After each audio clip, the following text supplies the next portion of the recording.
You ask and you get rejected. You ask and you get no response. You ask and they say later. How you ask can improve your results. My clients tell me that they've learned best when I teach by example and then ask them to say what principles were embedded. So I'm going to do that for you here. Of course, what's wise to say is going to vary with your situation. So consider these just as mere samples that I'm sharing with you just for, I've written them actually for broad applicability. First, 4 examples of asks in a relationship. If you're asking for a date, here's a sample. I like a lot of what I've seen in you, not just your looks, but you seem kind and intelligent. Would you like to go out for coffee? Let's say you're making the big ask to marry. Both my head and my heart are telling me, loud and clear, that I want to spend the rest of my life with you. Get down on your knee. Will you marry me? Now, say you're making a request of a friend or a romantic partner to do an activity. I know it's not your favorite, but I've been lusting for Thai food for quite a while. Would you rather I do that sometime on my own, or are you open to having Thai tonight? You can pick the dishes. Here is an ask for changing your friend or partner's behavior. Is this a good time to offer a suggestion? Let's assume they say yes. For what it's worth, when you're late, which happens not infrequently, I'm feeling like I don't count much. Is there any chance you could try to be more on time?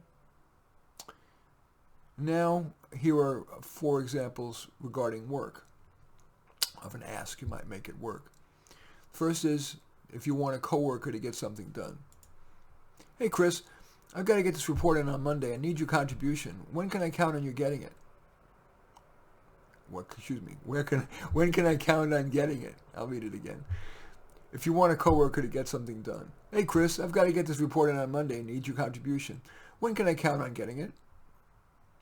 Now let's say you want resources to do a special project and you're talking to your boss.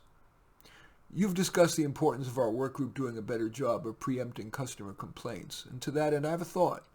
What do you think of my reallocating maybe 20% of my time for 1 week to phone or Zoom a dozen customers to get a bead on what we should do differently? I would present the results to you or at a staff meeting. What do you think?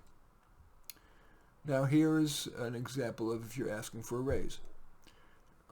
Thanks for the compliment. By the way, that's a great time to ask is after you've gotten a compliment from your boss. Maybe this is a good time to ask. You're kind of making a joke. Thanks for the compliment. Maybe this is a good time to ask. My performance review isn't for another 3 months, but as you said, I've been working hard and well, especially on the initiatives you've emphasized as priority. For example, I've recreated 2 processes, the one on tax compliance and the other on addressing race and gender complaints. I'm wondering if it might be possible to get a raise, or a bigger contribution to my 401k, or more stock. And here is one where you're wanting to complain to your boss about a coworker. I've never complained about a coworker before, but I have to say that Lee Smith is, well, let's just say dispiriting, not just to me, but to others on the team. Those other team members have asked me to talk with you about it. Lee is always late for meetings, and then his contributions are made with a level of confidence that, let's just say, exceeds their value. Yet he gets defensive when others suggest there might be a better approach. Lee is so central to our work that one of our coworkers, and I, have toyed with the idea of requesting a transfer to another work group. Is there anything you want to do about Lee? Okay, and finally, here are 3 miscellaneous asks that are pretty common. First, let's say you want an earlier appointment with a doctor or therapist, whatever. I understand that Dr. Samuels is all booked up, and he's booked up for 2 months, but especially because I'm in a fair amount of discomfort, and I've read great things about Dr. Samuels. I'm wondering if there might be a spot where you could squeeze me in. I would move my schedule to make sure I could accept whatever slot you'd offer. I would deeply appreciate your checking. In this next example, you're requesting a change of approach. I'm going to use a psychotherapist as an example. I'm getting a lot from our counseling, but may I ask for one thing? The counselor will likely assent.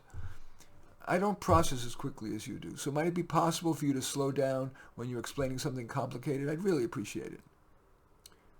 And finally, if you're in a position of asking for a donation, here's the sample.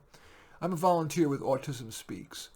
I know you've donated before, but now we're raising money for an exciting research initiative that could take us a real step closer to understanding what causes autism, and in turn, possible new treatments or even preventives. I'm wondering if we can count on you to donate 100, 200, 500, whatever you feel comfortable with. And for every donation of 200 or more, I'm able to send you an autographed copy of a brand new book, Turn Autism Around, which has gotten great reviews. What do you think? So, is there one or more principles or tactics that were embedded in those samples that you would like to remember and perhaps use? In any event, I do thank you for watching. I'm Marty Nemko. I welcome your thumbs up and accept your thumbs down. I always look forward to your comments and especially like it if you hit the share button below. Share on your social media so that my efforts can have broader impact. And I am flattered if you choose to subscribe to my channel. In any event, I do thank you for watching. I am Marty Nemko.